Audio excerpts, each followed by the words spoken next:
52 years old. Wow, so you can see how different each whale is. But did you know that there are even bigger differences in the wild? In fact, would you be surprised if I told you that there are different kinds of killer whales? Yeah, scientists refer to them as ecotypes. They live in different habitats, they have different body types, and they even pursue different types of food. And although killer whale ecotypes are different, they're also considered members of one single species, Orcinus orca. So one of those questions we get asked all the time is, how big does a killer whale grow to be? Well, that would depend on what ecotype you're talking about.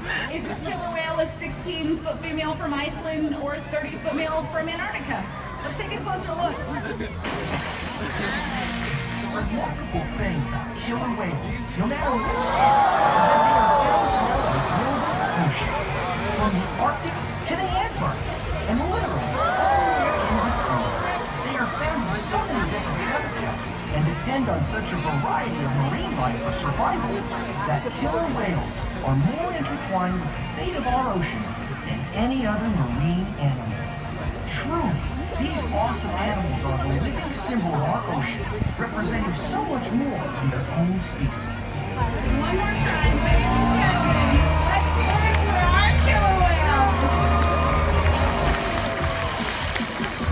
All right, so now it's time to answer some of your excellent questions. So here we go. First question. Oh yeah, so many people wonder about what it's like to be a trainer. In fact, raise your hands out there if any of you have ever wanted to be an animal trainer. Oh, wow. That's a lot of hands. Well, then I think you should meet our dedicated team that interact with our family of whales. On the far end of stage, we have Mike Fish. On safety, we have Vicky. Once again, I'm Autumn. And working with Corky is Emily. And our trainers are so passionate about what they do here every single day. In fact, that makes me think of another one of your great questions. Do the trainers talk to the whales? I'm gonna let you answer that one, Autumn. Well, that is a great question. We may not talk to the whales the way that you and I talk to each other, but we have taught the whales different hand signals that help us to communicate with them. Our ongoing communication is an important part of developing the strong relationship that we have with these whales. And because of this connection, one of the things we're able to do is answer important questions through research. Here at SeaWorld, we have a unique opportunity to conduct research about killer whales, asking important questions that can only be answered in a setting like this. So much of what we learn here is being used to help killer whales in the wild. Of course, there are other questions that can only be explored by studying whales in the ocean. By exploring questions both at SeaWorld and in the wild, our combined research gives all of us a better understanding of killer whales and the places they live. And that's what I call working together. Research flowing in both directions, from our park to the wild and back again. That way, everyone benefits. All right, time for another question, and perfect because this individual wonders why whales jump. Well, I just happened up that emoji. Look.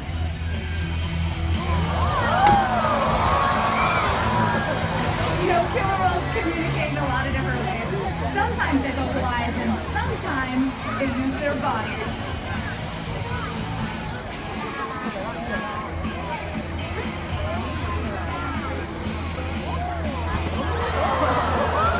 And a jump like you just saw, it's called a breach. They're actually making a sound on top of the water. And when a whale uses their bodies to slap the water, it really creates a commotion, both above and below the surface. And this could be just to show their excitement, or maybe to display a little power, or just get the attention of the other whales.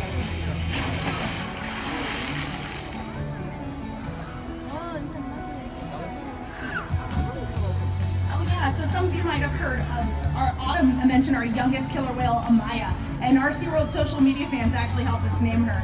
Here at SeaWorld, we're so lucky because we're able to watch newborn killer whales rely on their mothers from everything, from that very first moment. As a calf grows and gains some independence, it is looked after by other whales in the pod too. They help the mother protect the calf, teach it survival skills, and show the calf how to romp and play. Killer whales live in families plant-like groups known as pods. Like human families, their pods can range in size from just a handful of whales up to a few dozen.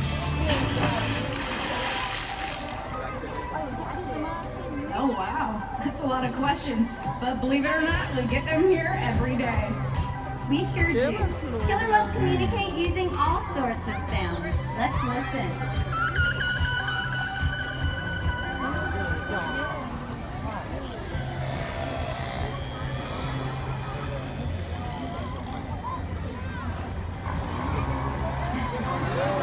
Each kind of whale, each pod, has their own dialect, their own unique set of calls. But don't forget, they also use body language.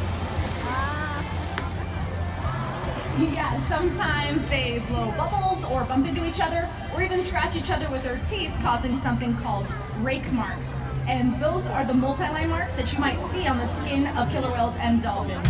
It's just one of the ways that they display dominance over each other during social interaction, both in the wild and here at SeaWorld. So we just heard how killer whales communicate with each other, right? But do you guys know how we communicate with them? We use signals. And here at SeaWorld, we really do communicate with our whales, and we want those future generations to be able to do the same. All right, guys, up next is my favorite part of the show. We have some new special friends down at the glass that are going to show us how we communicate with the whales using signals just a little bit more. So Shamu, Stacy, give a big warm welcome to Colton and Nadia. Now, Colton is going to be interacting with trainer Mike and Ika. And Nadia is going to be interacting with trainer Emily and our whale Corky. So it looks like they're learning some hand signals here.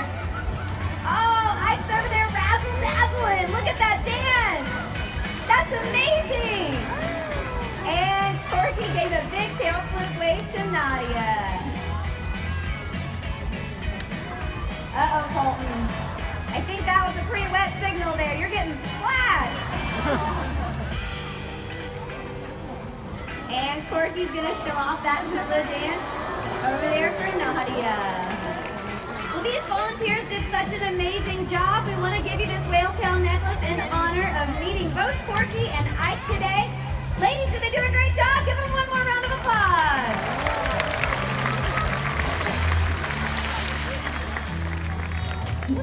Oh, who takes care of you, Shamu?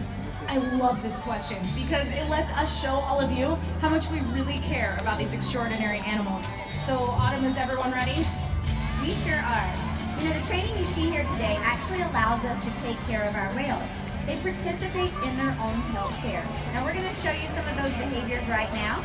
As you can see, Mike and Emily have asked both Ike and Corky into a tail fluke present. Now this is a ventral lineup with their belly facing up towards the sky. And they're able to stay in this position for our veterinarian staff to come in close and actually collect a blood sample from those tail flukes. Their veins are very close to the surface there, and that's the best possible way to do it.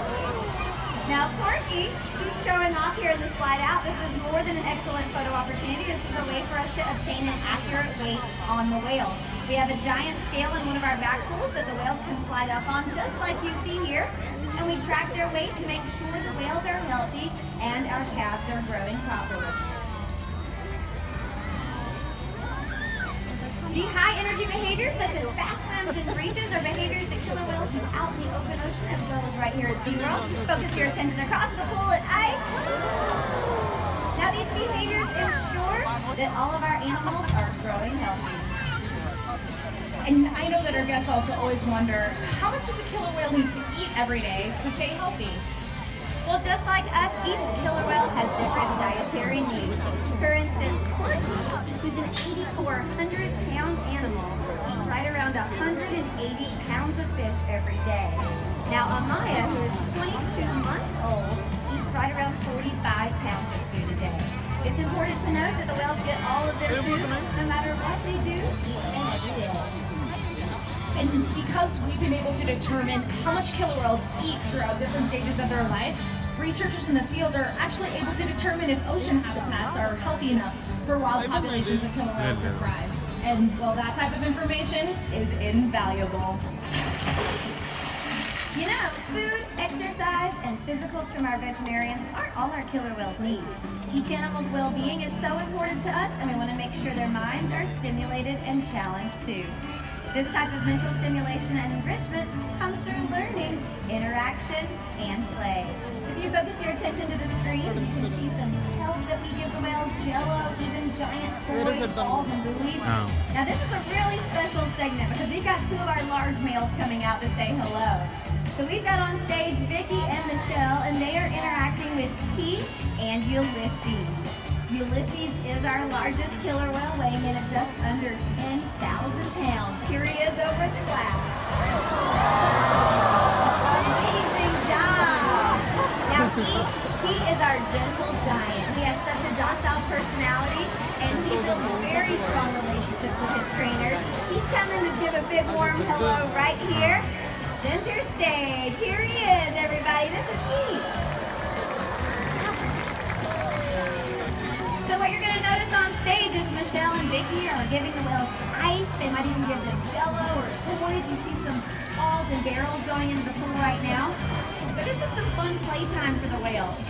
We interact with them in all different ways. We give them all types of stimulating sessions, but one of those sessions is a play. So we can throw toys in the pool. The animals might interact with their toys. They might even throw them back to us, and we can give them back. So it's a fun game that we play, and it's an excellent way to build a strong relationship with the whale. Now, with all the toys and games we provide, the best enrichment still seems to be social interaction with our other whales, and of course, our team of experienced trainers. All right, so here's a question for all you kids out there, because I know you want to know, who would win if a killer whale squared off with a great white shark? So let's take a poll. Raise your hands out there if you think that the great white shark would win. I see a couple hands, okay. Now raise your hands if you think that the killer whales would win. Yeah, that's right, the killer whales. You see, a great white shark hunts alone, but a killer whale hunts with a whole pod. So it's not even a competition. And you know, killer whales have even been known to hunt blue whales. You guys know how big a blue whale is? Well, at over 80 feet, it's the largest animal ever to have existed on our planet. But killer whales can hunt these huge animals because they coordinate, they collaborate, and they cooperate. Yeah, they work together as a group to overcome challenges much bigger than themselves. And you know, I think that we could learn a lot from killer whales on how to overcome challenges that, say, our ocean faces. Maybe if we work together, we could change the fate of the ocean. And who knows, maybe even one day, the world. All right, more questions. Here are some of those common ones we get. So here we go, first question. Why do some dorsal fins curve? That's a great question. You see, dorsal fins have no skeletal structure such as bones or cartilage to support their height and weight. They're completely made up of something called connective tissue. So if an animal spends more time at the surface, over time, the tissue inside that fin might weaken and the fin could bend. Now, occasionally we see these curved dorsal fins out in the wild like you see here in the photos and here at SeaWorld. All right, next question. Ooh, how fast can they swim? Well, depending on their size and weight, killer whales can reach speeds of almost 30 miles an hour. Let's check it out.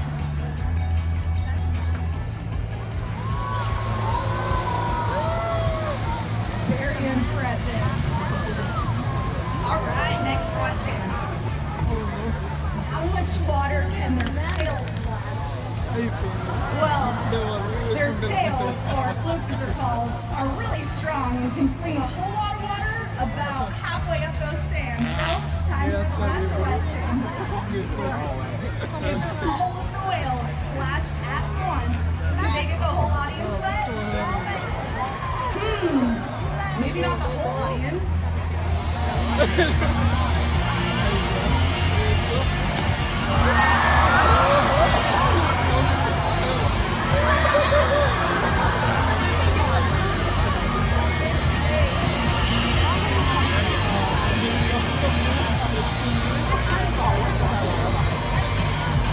Il pendolo alla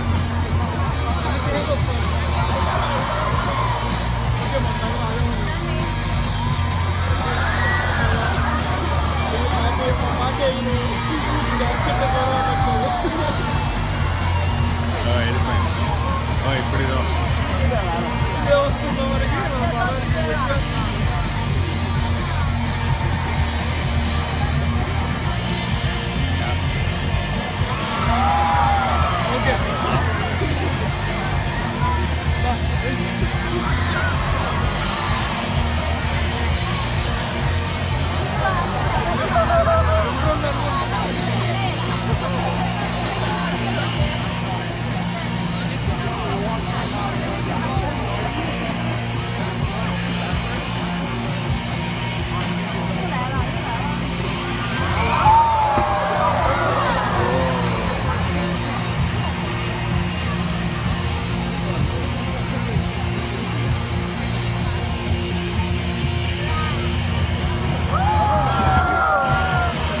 hacen miedo.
Wow. Now that was refreshing. You know, killer whales are so inspiring. In fact, the more we learn about them, the more we see they represent more than just themselves. And truly, to better understand the killer whale is to better understand our ocean. So never stop wondering about that natural world around you. And be sure to visit SeaWorldSanDiego.com for your free download of our Killer Whales Up Close book and share it with your family and friends. From all of us to all of you, thank you for coming, thank you for wondering, and thank you for caring.